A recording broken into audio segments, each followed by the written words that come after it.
ఈరోజు గురుదేవ charitable trust ఈరోజు ఈ కార్యక్రమాలు చేయటం, ఒక క్యాన్సర్ హాస్పిటల్ని వాళ్ళు నిర్వహించటం, అలాగే ప్రత్యేక అవసరాలు ఉన్నటువంటి పిల్లలకు కానీ, అలాగే దివ్యాంగులైనటువంటి వాళ్ళకి కానీ పరికరాలు తయారు చేయటం అనేది చాలా సంతోషకరమైన విషయం.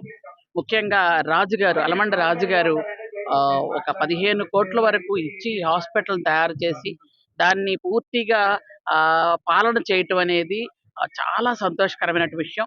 ఇట్లాంటి చారిటబుల్ ట్రస్ట్‌లు ఉంటే ఖచ్చితంగా వాటికి పూర్తి సహాయ సహకారాలు అందించడానికి ప్రభుత్వం ఎప్పుడు కూడా ముందుంటుంది. అలాగే ఈరోజు ఆరోగ్యశ్రీ వాళ్ళకి చక్కగా అడ్మిట్ చేయడం కూడా జరిగింది. కాబట్టి ఇక్కడికొచ్చిన పేషెంట్లు ఎవరైనా ఆరోగ్యశ్రీ ఉపయోగించుకోవచ్చు. ఇంకా వాళ్ళకి ఏవైనా అవసరం అనుకుంటే ఖచ్చితంగా ప్రభుత్వం దృష్టిలో పెడతాం. అలాగే ఇక్కడ రోడ్లు గానీ, వాళ్ళకేమైనా చిన్న చిన్న పనులు కావాలంటే మా ఎమ్మెల్యే గారు, మా లలితమ్మ గారు ఎప్పుడూ వాళ్ళకి దగ్గరలో ఉంటారు, చేసి పెడుతున్నారని వాళ్ళు కూడా చెప్తున్నారు. ఇంత మంచి ఎమ్మెల్యే ఉన్న తర్వాత ఇక్కడ మేము ప్రత్యేకంగా వచ్చి చేసేదేముంది మీకు అందరికీ తెలుసు.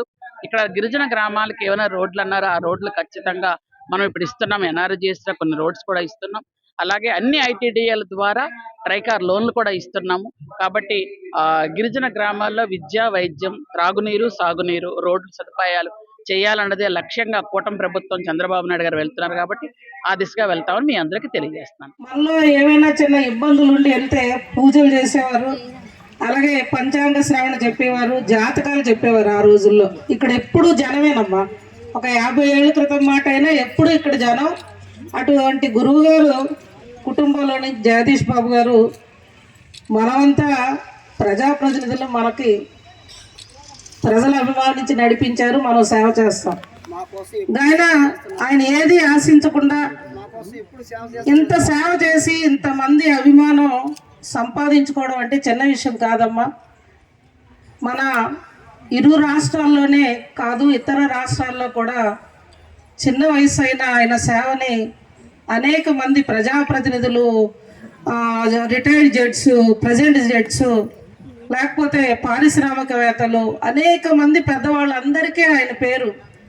ఆయన ఈ సేవాభావంతో ఒక ట్రస్ట్ నడుపుతున్నారని, ఎవరైతే మన కుటుంబ సభ్యుల్లో కొంత అనారోగ్యమో లేకపోతే చిన్ననాటి నుండి చిన్న వైకల్యం మన తలరాత బట్టి వాళ్ళు ఎవరైతే ఇక్కడికి వచ్చి బాబు మాకు ఈ విధంగా సాయం చేయండి అంటే ఉచితంగానే ఈ సర్వీస్ అంతా ఇస్తున్నారు.